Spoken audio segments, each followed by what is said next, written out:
Welcome to Mornings with Patricia. Happy Wednesday. Oh man, it is so hot today here in Oregon. Woo-hoo-hoo, and I hear it's going to get hotter, so we'll see. Anyway, um, I wanted to talk about concise or creating concisely today. And I've talked to you before about Neville Goddard, who was from the Barbados, and he was really big. 40s or 50s, and he I think he died in the 70s. I can't remember. And again, he has a site. It's called the Neville. I think the Neville Goddard site, or just Neville. And so, if you get a chance, look up his stuff and look up. I think he has a Facebook too, or somebody's doing it for him.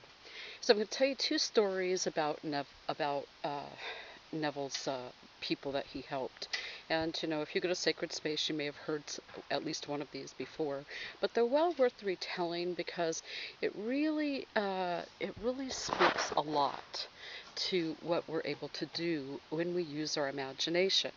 So people would go to Neville to get help on how to create the life that they wanted.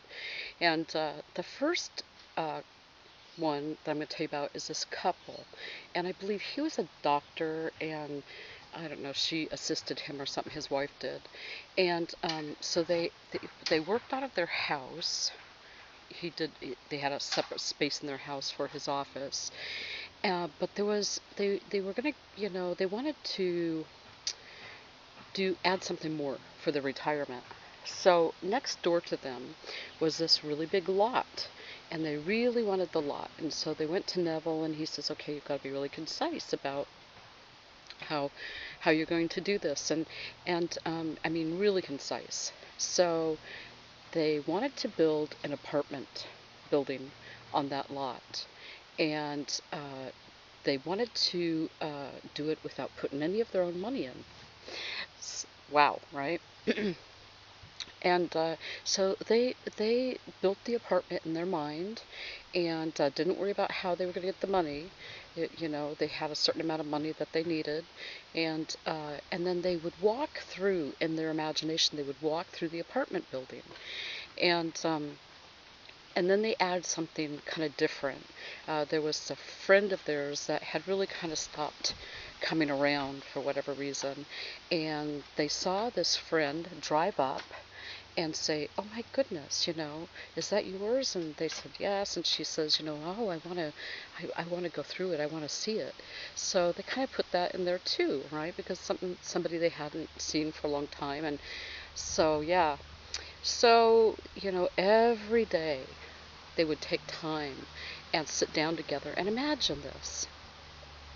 So one day there was a knock that came at the door, and when they opened it, I was just trying to remember how this goes. Uh, it was a contractor who had been going around the neighborhood, and he came up to them, and he says, "Do you know anything about the lot next door?" And oh, that was it. They owned the lot. Okay, I knew I was missing something. They owned the lot. They wanted to build the apartment complex on it. That was it. And so they said, "Well, yeah, we own the lot." And he said, "Well, what were you going to do anything with it?" And so they told him, "Yeah, we want to build an apartment building." And he says, "Oh, I would love to do that. Tell me what you were thinking about." And so they did. And he says, "I have some blueprints at my office I'll bring tomorrow." And they said, "Well, that's great, but we don't have the money right now to put anything down." And so he's like, "Oh, it's," he named a number, and they're like, "Yeah, well, anyway." They're like, "Thank you." And so he comes back the next day, and he comes back with the blueprints, and he was thinking, and he said, "I've been thinking, and I could put like a third of it down." And they're like, "Yeah, we're not going to put any money in right now." "Okay," he says, so he goes away. And then a couple, 3 days later, he comes back again. He says, "You know what? I really believe in this. I think it's a great idea. Um, I'll give you a low interest. I'll put all the money, and I'll do all the work." And they're like, "Okay." So the apartment complex got built, and they were just about ready to go in one day because they had most of them rented, and they were just about ready to go in one day to the apartment complex, and up pulls this car, and it's their friend. Remember the one I told you about? And uh, she gets out and she says, "Is this yours? Is this apartment complex yours?" And they said, "Yes." She says, "Oh, I'd love to see it," just like they imagined. So, you know, they did some interesting things, right? They said they they built it in their mind and walked through it every day in their mind, and they said they weren't going to put any money down, and they brought in this friend they hadn't seen for a long time and added that to their imagination piece. The second one is a woman who always wanted to go to Egypt. And everybody's like, "Oh, you won't be able to do that. You won't be able to do that." So she went to see Neville. And so he told her, you've got to not listen to other people. You just have got to focus and make this as real as you possibly can in your mind. Keep creating it in your mind. So, she started, but, it's like a lot of people, like maybe some of us at times, she just couldn't keep it up. And so she just stopped going to see Neville and didn't go to Egypt. So 5 years later, she comes back to Neville and she says, I shouldn't have given up. I really do want to go to Egypt. And he says, "Okay, well, if you're serious this time." She said, "Yeah, I am." So every day, she didn't worry about how it would happen. She just wanted to go. So it just so happened that she got hired on as some sort of a nanny or something, and the family had won a trip to Egypt. It was like a one ticket to Egypt, and none of them wanted to go. They had already been, so they gave her that, and so that she could use it during her vacation. So see, she didn't know how the money was coming or how it was going to happen, but when she focused on it every day and consciously and concisely created that for herself, that's what happened. And so his books, he has a collection of books, and they're just full of amazing stories like this.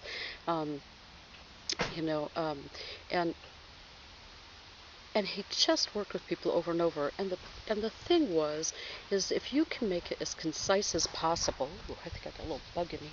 If you can make it as concise as possible, then then uh, you are able to create and bring these parts in that normally you wouldn't think about. So I love Neville because what he's telling us is when we use our imagination as if it were a construction tool, and we are building something in our mind and outpicturing it into reality. And then we leave certain things alone, like we say, "I don't know how the money's coming. I don't need to know all the how. I'm just creating the platform, the structure, and then I'm putting in all the details. The how isn't my concern. The universe will help me with that. The universe understands the how. And as soon as I can be really, really clear about what I want, the universe will provide." So it's just amazing things like that. I don't know. I think I've told you before about, the couch and chair that I wanted and I got, and but I was just so concise. And when I'm really, really concise with my creation, things happen. But when I get all spun in my head, like, "Oh, I want to do that, but I don't know how it's going to come about," then the creation really is stagnant. It really doesn't happen because I'm worried about details that are out of my control, right? So think about what you really want. And it's got to be something you really want. It's got to be things that you are willing to invest time in every day to think about. And not just think about, but use your five senses. Hear people talking, smell whatever the smell, see it and walk through it. Right? So for example, if what you wanted is a new car, then think about the color of it and the new car smell, and think about sitting in it and think about driving it. How does it feel, and how happy you are to have this new car as you're driving down the road, driving down a street or a country road or whatever that you're familiar with in your new car. If you want to go somewhere, if you want to fly somewhere overseas, you think about what you're going to see, and you think about, oh, this is a long plane ride, but it's well worth my time. It's absolutely okay for me to do this, and think about what you're going to do and see when you're there, and hear the people's voices, and smell the food, taste the food. You see, so the more details that you can put in, the more your concise creation becomes 3D. Right? It comes out of the fourth dimension into the third, and it starts to take shape. And then the universe gathers around to make everything else possible. So, on your wonderful, wild Wednesday, I wonder what you are going to create concisely. Yeah, and it'd be fun to hear. So, if you decide to do that, give give me a yell out on Facebook and let me know what you've created. Okay, 1, 2, 3. Oh my God, I love myself. I love you. Have a wonderful, wonderful day, and I'll see you tomorrow.